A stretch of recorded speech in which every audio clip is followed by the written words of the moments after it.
Hey everybody, so this is to accompany an article on Elite FTS about how I've been able to prevent adductor strains. And basically, to summarize, there's three things that have really helped me a lot. The first one is if your adductors are tight, is to not push it and try to push through it to do movements that you know have a risk of straining them.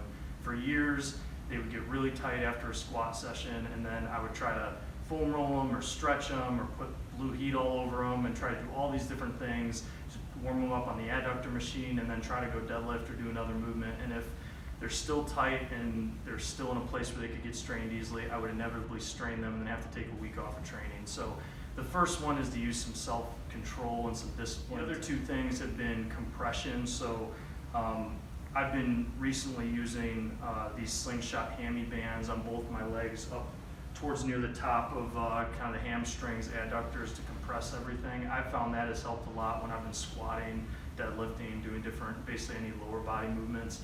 And then when I do my box squatting on a different day, using briefs. I have a pair of briefs from when I was heavier that's pretty loose now, but it provides just enough compression around those areas too that I found that compression helps prevent the adductor strain. And the last thing is doing Copenhagen exercises, which I know have gotten more popular this past year. There's a lot of different ways to do them. A lot of people post about them.